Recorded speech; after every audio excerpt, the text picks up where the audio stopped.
Hey, it's Midge. The game is Gun Night all day, and this is Devlog number 8, a ninja star to the eyeball. The last month or so has been pretty productive. No slumps or excuses this time, just getting stuff done. So let me show you what I've done. Ninja stars.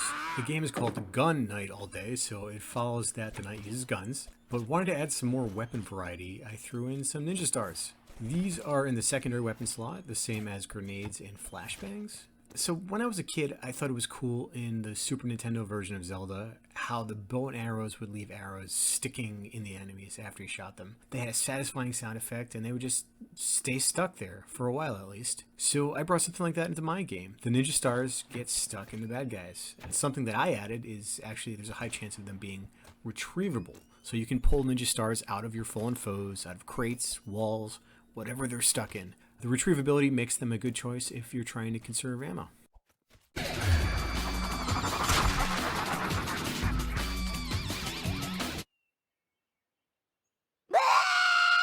I added a floating eyeball enemy. I think half of the reason I wanted to add one was I wanted to use that South Park clip. Sharp things and eyes kind of creep me out, so I figured leaning into that and throwing ninja stars into eyeballs was the next logical step. These guys are flying enemies, so they can fly over pits. They're relatively quick, so they'll get close and take a cheap shot. Their regular attack telegraph is pretty quick, so you don't have much time to evade. They have a decent chance of getting hits in. They do have two attacks, a regular attack, which is what I mentioned, and also a multi-directional attack. The multi-attack has a shaking telegraph and sloshing sound, so those shoot a lot of bullets, but you can see them coming. You have a little more time to react. They have a higher chance of doing the multi-attack when their HP is low. Because they don't collide with each other, they tend to clump up a little bit. I thought that looked cool, so I kept it, and I gave them a little random movement so that once in a while they'll randomly move away from the eyeball clump. I also added a little dangling optic nerve.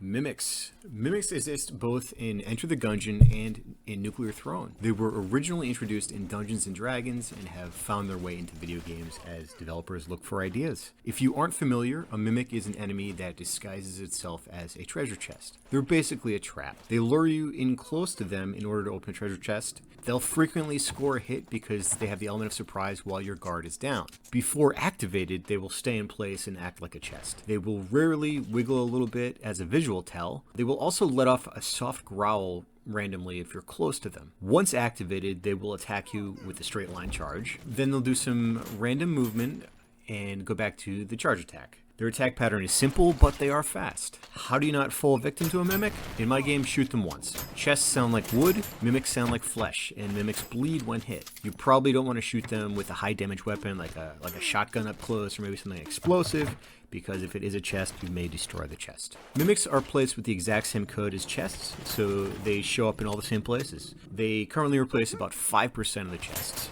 I was absolutely delighted during playtesting the first time a mimic got me. When testing them, when you're developing them, they're all going to be mimics. And it's a little boring, but when they genuinely surprise you and make you, oh shit, that means they're doing their job. P90. I added a P90. This is a submachine gun with a 50-round magazine and a decently long reload to accompany the large magazine size. Shot for shot, it's a pretty standard SMG. I made original pixel art for this one, which took a little while, but I was pretty happy with the outcome. I want to have enough weapons in the game that you're not likely to encounter all of them on every single run. For balance reasons, I think it's a lot easier to have a large number of weapons than only encounter a subset of them at a time, instead of having a small number of weapons always available every run that are, perfectly balanced. At this point in development, adding new guns that work the same way as old guns is pretty easy. It's mostly just art and data, not new code. Invincibility star. The only status effect I had previously implemented was stun from the flashbang. Stun is a negative status effect. Well, turn that frown upside down because invincibility is a positive status effect. My buddy made a great invincibility song loop which plays during the invincibility. So yeah, this is pretty simple. You're invincible for about 9 seconds, during which I play the invincibility song. You flash white and there's a little star guy that quickly orbits around the player. Currently, this item is refillable / reusable based on the damage you deal to enemies. If that ends up being overpowered, I may change it to like a finite consumable, something you just use once and it disappears. To be determined. I am invincible!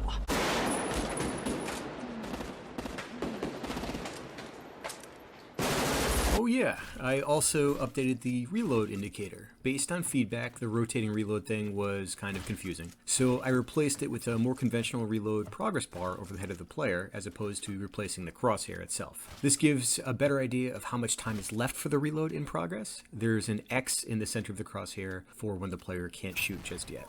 Well, that's it for today. I'm going to get back to working on the game. I hope you're enjoying the videos. Please like and subscribe if you want to keep seeing them. Gun Night All Day loves being wishlisted on Steam. It's like its favorite thing. Have a good one.